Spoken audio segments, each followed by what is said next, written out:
Assalamualaikum warahmatullahi wabarakatuh. Perkenalkan, nama saya Julisa Firdaus, NIM 21129230.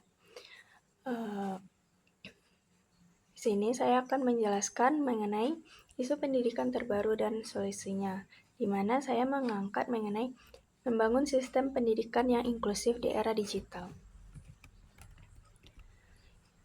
Perkembangan teknologi dan digitalisasi telah mengubah berbagai aspek kehidupan, termasuk pendidikan. Pandemi COVID-19 yang melanda dunia mempercepat adopsi termasuk pembelajaran jarak jauh atau PJJ. Meski membawa peluang baru, pergeseran ini menimbulkan tantangan signifikan, seperti ketimpangan akses terhadap teknologi, kurangnya keterampilan digital pada pendidik dan siswa, serta kesenjangan dalam mutu pendidikan antara perkotaan dan pedesaan.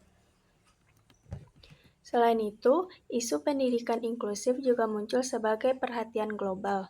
Banyak anak dengan kebutuhan khusus dari kelompok minoritas belum mendapatkan akses pendidikan yang setara. Hal ini diperparah oleh kurangnya infrastruktur dan kurikulum yang mendukung keberagaman.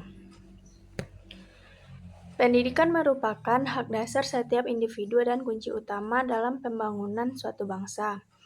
Ketimpangan akses dan kualitas pendidikan tidak hanya menghambat individu, tetapi juga memperlambat pertumbuhan ekonomi dan pembangunan sosial. Di era revolusi industri 4.0, keterampilan teknologi dan pemikiran kritis menjadi kebutuhan utama. Apabila tidak segera disesuaikan dengan kebutuhan zaman, akan muncul generasi yang tidak siap bersaing di pasar kerja global. Pentingnya pendidikan inklusif juga tidak dapat diabaikan. Sebuah sistem pendidikan yang tidak inklusif menciptakan diskriminasi dan kesenjangan sosial yang lebih luas. Untuk membangun masyarakat yang adil dan harmonis, akses pendidikan yang merata dan berkeadilan menjadi kebutuhan mendesak. Nah, adapun solusi yang dapat ditawarkan yang pertama dari sisi pendidik. Yang pertama yaitu peningkatan kompetensi digital. Pendidik perlu dilatih untuk menguasai teknologi informasi dan komunikasi atau TIK. Pelatihan ini harus mencakup penggunaan platform pembelajaran daring, pembuatan konten digital interaktif, dan metode pembelajaran adaptif untuk siswa dengan kebutuhan khusus. Yang kedua, pendekatan pembelajaran yang inklusif. Kurikulum harus dirancang untuk menghargai keberagaman. Pendidik perlu dilatih dalam pendekatan pengajaran diferensial dan bagaimana menciptakan lingkungan yang mendukung partisipasi semua siswa. Kemudian ada dari sisi pemangku kebijakan. Yang pertama yaitu berupa penguatan infrastruktur digital. Penyediaan akses internet yang merata di seluruh wilayah, termasuk daerah terpencil, menjadi prioritas. Selain itu, perlu ada subsidi perangkat digital bagi siswa dari keluarga kurang mampu. Yang kedua, kebijakan pendidikan inklusif.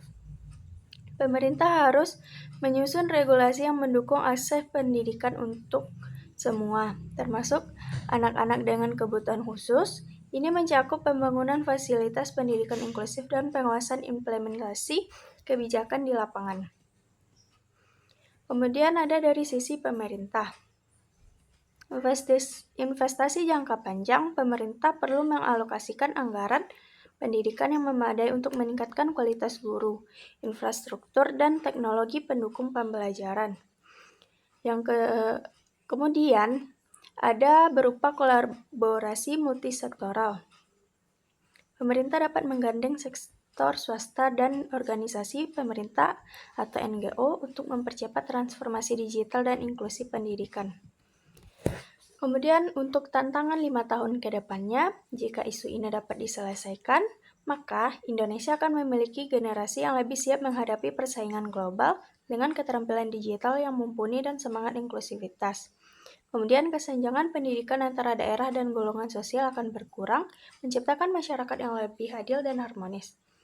Kemudian sistem pendidikan yang inklusif dapat meningkatkan partisipasi siswa, terutama kelompok marginal, sehingga mengurangi angka putus sekolah. Nah, Jika isu ini tidak diselesaikan, maka ketimpangan akses pendidikan akan semakin melebar, menciptakan generasi yang tidak merata kualitasnya. Kurangnya keterampilan digital akan menjadikan generasi muda tidak kompetitif di pasar kerja global, meningkatkan angka pengangguran. Kemudian kesenjangan sosial dan diskriminasi akan semakin mengakar, menghambat pembangunan sosial dan ekonomi bangsa. Maka, kesimpulannya, transformasi pendidikan di era digital dan inklusivitas bukan lagi pilihan, melainkan kebutuhan. Dengan pendekatan kolaboratif antara pendidik, pemangku kebijakan, dan pemerintah, tantangan ini dapat diatasi untuk menciptakan sistem pendidikan yang lebih adaptif dan inklusif. Namun, keberhasilan ini tergantung pada komitmen semua pihak untuk terus berinovasi dan memperjuangkan akses pendidikan yang merata. Baiklah, itulah penjelasan yang dapat saya sampaikan. Mohon maaf atas kesalahan. Assalamualaikum warahmatullahi wabarakatuh.